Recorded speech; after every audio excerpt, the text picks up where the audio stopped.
ফের দেশ জুড়ে লকডাউন, ইতিমধ্যেই সবাইকে প্রস্তুত থাকতে বলল প্রধানমন্ত্রী নরেন্দ্র মোদী। হ্যাঁ বন্ধুরা, কেন মোদী সরকারের তরফ থেকে এই সিদ্ধান্ত নেওয়া হচ্ছে এই মুহূর্তের আপডেটে আপনাদেরকে এই বিষয়ে একদম বিস্তারিতভাবে জানিয়ে দেব। তো আশা রাখবো ভিডিওটিতে আপনারা প্রত্যেকেই প্রথম থেকে শেষ পর্যন্ত সঙ্গে থাকবেন এবং নতুন হয়ে থাকলে চ্যানেলটিকে সাবস্ক্রাইব করে পাশের দেওয়া বেল আইকনটিকে প্রেস করে অল নোটিফিকেশনটিকে বাজিয়ে দেবেন।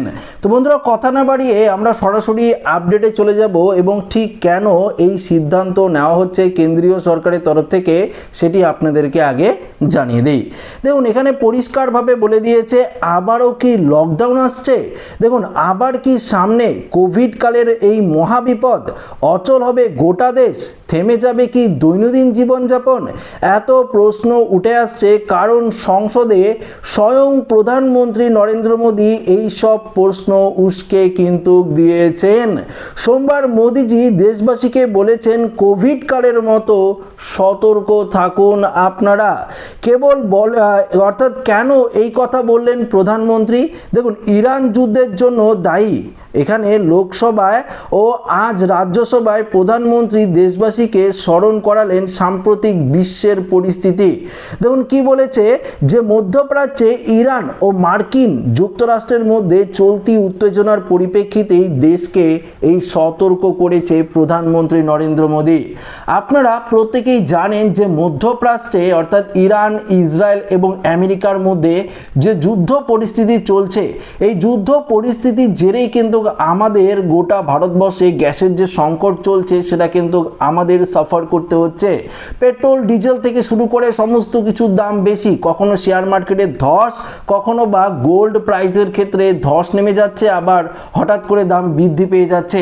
এই সমস্ত কিছু একটা কারণই হচ্ছে, সেটা হচ্ছে ইরান, ইসরায়েল এবং আমেরিকার মধ্যে যে যুদ্ধ পরিস্থিতি তৈরি হয়েছে, এই একটি কারণেই। এখানে কি বলেছে দেখুন, সোমবার লোকসভায় এই সংকটজনক পরিস্থিতি নিয়ে বক্তব্য রাখতে গিয়ে মোদী জানান এই যুদ্ধের প্রভাব দীর্ঘ মেয়াদী কিন্তু হতে পারে। পরিস্থিতি মোকাবিলায় দেশবাসীকে ঠিক সেইভাবে প্রস্তুত থাকার আহ্বান জানিয়েছেন তিনি। যেভাবে ভারত করোনা অতিমারির সময় ঐক্যবদ্ধভাবে লড়াই করেছিল, আবারও কিন্তু সেই দিন ঘুরে আসতে পারে। প্রধানমন্ত্রী বলেছেন পশ্চিম এশিয়ায় এই সংকট খুবই উদ্বেগজনক। আমাদের ঠিক কোভিডের সময়ের মতোই প্রস্তুত এবং ঐক্যবদ্ধ হয়ে থাকতে হবে। তিনি আরও যোগ করেন এই যুদ্ধ কেবল বিশ্ব অর্থনীতিতেই প্রভাব ফেলছে না, বরং ভারতের জাতীয় নিরাপত্তার ক্ষেত্রেও বড় চ্যালেঞ্জ হয়ে দাঁড়িয়েছে। পাশাপাশি দেখুন কি বলেছে, যুদ্ধের ফলে বিশ্ববাজারে জ্বালানি তেলের সরবরাহে বিঘ্ন ঘটার আশঙ্কা রয়েছে। বিশেষ করে স্ট্রেট অফ হরমুজ এর মতো গুরুত্বপূর্ণ জলপথে বাণিজ্যিক জাহাজ চলাচল বাধা আসায় সরবরাহ শৃঙ্খলা বড়সড় প্রভাব পড়ার আশঙ্কা তৈরি হয়েছে। একে এক প্রকার হার্ড লকডাউনের সঙ্গে তুলনা করেছেন বিশেষজ্ঞরা। দেখুন, পাশাপাশি প্রধানমন্ত্রী জানিয়েছেন উপসাগরীয় অঞ্চলে প্রায় 1 কোটি ভারতীয় বাস করেন।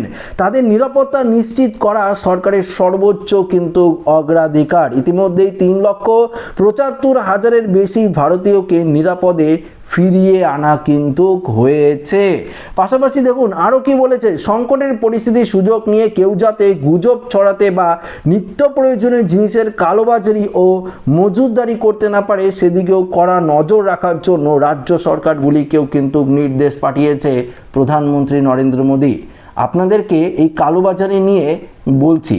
দেখুন, গ্যাসের তো সংকট ঘটছে আমাদের ভারতবর্ষ থেকে শুরু করে সমস্ত জায়গায়, ভারতবর্ষের সমস্ত রাজ্যে গ্যাসের সংকট ঘটছে। আপনাদের লাইনে দাঁড়িয়ে গ্যাস নিতে হচ্ছে।